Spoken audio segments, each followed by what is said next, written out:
Salam, apa kabar Bapak Ibu dan saudara-saudariku yang saya kasih dan Tuhan Yesus. Kita bersyukur bahwa Tuhan masih memelihara kehidupan kita.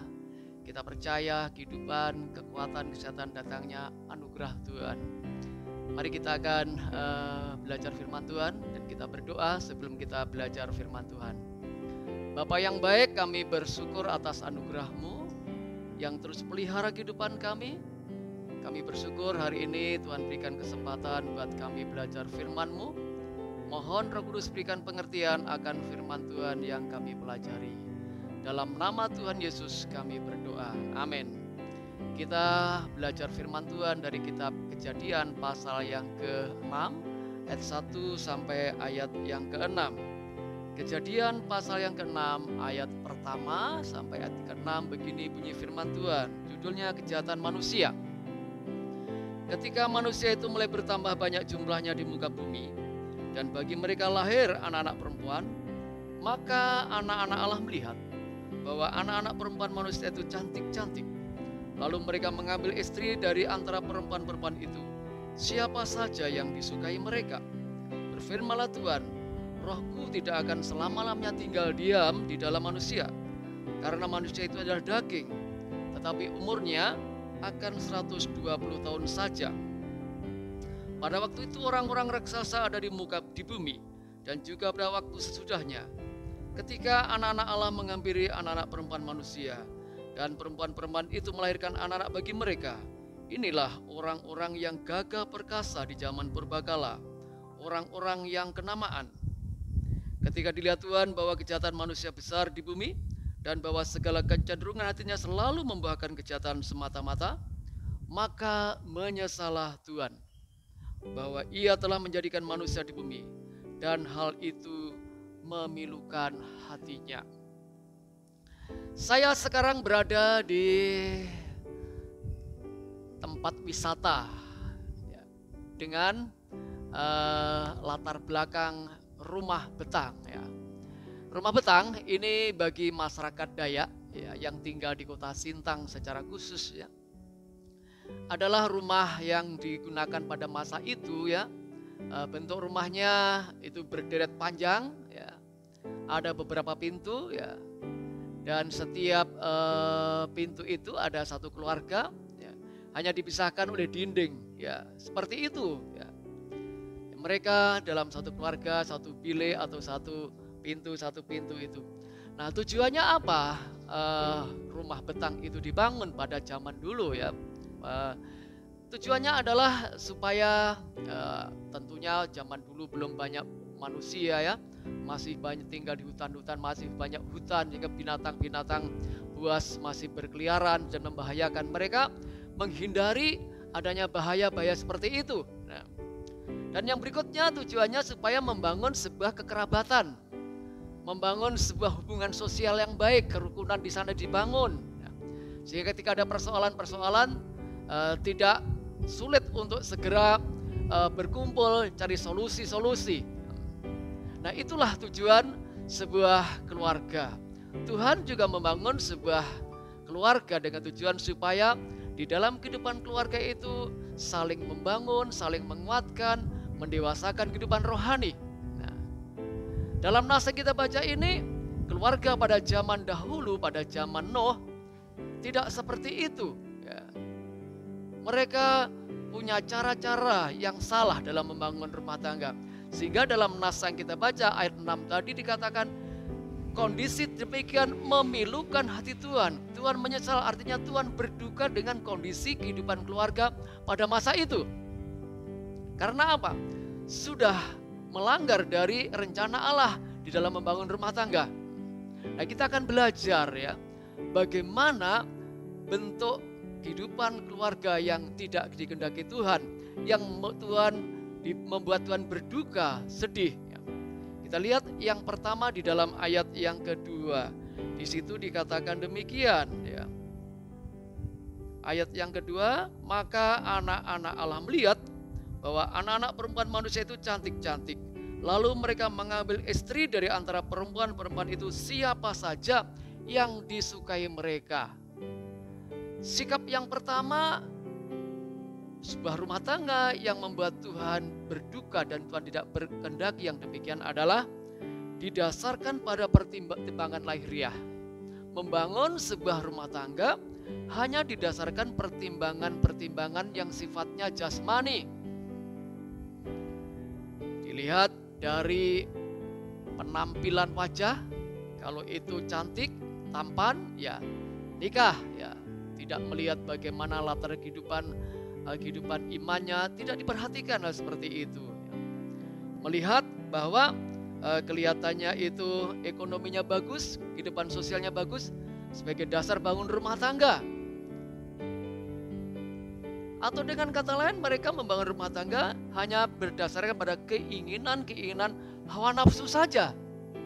Dijelaskan dalam ayat yang kedua, ya, siapa saja yang kelihatan cantik dihampiri, jumlahnya pun mungkin ya bebas saja. Yang cantik-cantik mereka dihampiri, lalu ya membangun sebuah rumah tangga, hal seperti itu. Ya.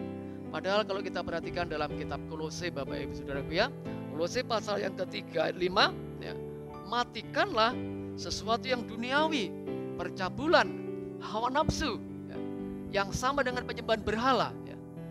Dijelaskan dalam kitab Kolose ketika seseorang hidupnya dikuasai hawa nafsu hanya sebagai dasar membangun sebuah rumah tangga, ya, itu sama dengan orang yang menyembah berhala, bertentangan dengan Tuhan. Padahal kalau kita lihat bahwa hal-hal yang lahiriah itu sifatnya sementara. Kecantikan, ketampanan sementara saja. Usia bertambah, ya tentunya wajah pun juga yang dulu cakep, yang dulu ganteng, cantik ya bisa berubah. Kekayaan juga demikian. Harta pun bisa kapan saja bisa habis ya. Habis digunakan atau mungkin ada persoalan, ada bencana bisa saja habisnya. Jadi mari Bapak Ibu Saudaraku ya, jangan membangun rumah tangga didasarkan pada hal-hal yang lahiriah saja, keinginan hawa nafsu saja. Ini yang Tuhan tidak kehendaki. Yang kedua, ayat yang keempat berkata kepada kita demikian. Pada waktu itu orang-orang raksasa ada di bumi, dan juga pada waktu sesudahnya, ketika anak-anak Allah menghampiri anak-anak perempuan manusia, dan perempuan-perempuan itu melahirkan anak bagi mereka. Inilah orang-orang yang gagah perkasa di zaman purbakala dan seterusnya. Dasar yang kedua yang tidak dikehendaki Tuhan dan ini membuat Tuhan sedih adalah mengabaikan tanggung jawab bagi anak-anak. Tuhan berfirman di dalam kitab Kejadian pasal yang ke-1 ayat 28, ketika dia berkata pada Adam dan Hawa, dia berkata, Allah memberkati mereka, lalu Allah berkata, beranak cuculah dan bertambah banyaklah. Ketika Tuhan berkata beranak cuculah atau hasilkanlah anak-anak dalam rumah tanggamu, itu Tuhan berfirman supaya lewat keluarga-keluarga itu melahirkan generasi-generasi anak-anak yang cinta Tuhan, yang segambar dan serupa dengan Tuhan, ada sifat-sifat ilahi. Karena waktu itu dosa belum masuk. Dosa baru masuk pada pasal yang ke-3. Ya. Jadi maksudnya Tuhan itu punya kerinduan supaya lewat keluarga-keluarga itu satu saat kalau Tuhan memberkati dengan anak, tujuannya lewat anak-anak kita akan melahirkan orang-orang mengasihi Tuhan dan banyak orang mengenal Tuhan. Nah, dalam bagian yang nas yang kita baca ini, yang terjadi tidak demikian. Orang tua pada waktu itu membiarkan anak-anaknya atau bahkan orang tuanya sendiri mempersilahkan anaknya nikah, beristri, bersuami dengan orang-orang yang tidak mengenal Tuhan. Di situ ada dua bentuk ya orang-orang pada masa itu. Dijelaskan anak-anak Allah ya. Anak-anak Allah artinya orang-orang yang memang mengenal Tuhan. Mencari jodoh dengan anak-anak manusia ya. Untuk membedakan pada waktu itu ya, yang dimaksud anak-anak Allah adalah keturunan Set ya, yang sudah memanggil nama Tuhan ya. Anak-anak manusia adalah yang di luar keturunan Set ya, Adam dan anak-anak yang lain ya. Nah, mereka gampang saja anak-anak Tuhan tadi ya, anak Tuhan keturunan Set ini gampang saja mengambil jodoh ya anak-anak manusia, artinya yang tidak mengenal Tuhan. Nah, inilah yang Tuhan tidak berkenan ya. Sehingga dalam ayat yang ke-6 Tuhan menyesal, Tuhan sedih, pilu hati Tuhan yang melihat kondisi demikian. Mari Bapak Ibu Saudaraku ya, Tuhan memanggil kita sebagai keluarga-keluarga. Kalau Tuhan memberkati kita dengan anak, anak adalah warisan Tuhan. Buah kandungan adalah suatu upah. Dalam kitab Mazmur 127 ayat yang ketiga. Artinya anak itu yang Tuhan berikan dalam kehidupan rumah tangga kita itu titipan Tuhan. Supaya kita bina jadi anak-anak yang jadi berkat bagi banyak orang. Sebab itu mari kita ketika satu saat mungkin Bapak Ibu yang punya anak sudah rindu anaknya dapat jodoh ya. Mari kita dorong anak kita, carilah teman hidup yang cinta Tuhan ya. Jangan karena pengen dapat cucu secepatnya, udahlah sembarang saja. Atau jangan karena kita sulit kehidupan ekonomi kita untuk meningkatkan ekonomi, udahlah silakan nikah. Nah, Bapak Ibu, Tuhan tidak mengendaki seperti itu ya. Mari kita punya tanggung jawab ya kepada anak-anak kita. Kita bawa kepada Tuhan dan supaya anak kita jadi berkat bagi banyak orang. Yang ketiga yang terakhir ya, pernikahan yang membuat Tuhan berduka. Kita lihat di dalam ayat yang kelima berkata demikian. Dalam ayat yang kelima, ketika dilihat Tuhan bahwa kejahatan manusia besar di bumi dan bahwa segala kecenderungan hatinya selalu membawa kejahatan semata-mata, ya. Ayat yang keenam, maka menyesalah Tuhan dan seterusnya. Jadi yang ketiga, dasar yang salah dalam membangun rumah tangga dan membuat Tuhan tidak berkenan adalah mengutamakan kepentingan pribadi. Hanya untuk kepentingan pribadi saja kita membangun sebuah rumah tangga. Seharusnya ketika kita bangun rumah tangga itu untuk kepentingan bersama, kepentingan anak, kepentingan cucu, kepentingan suami istri kita.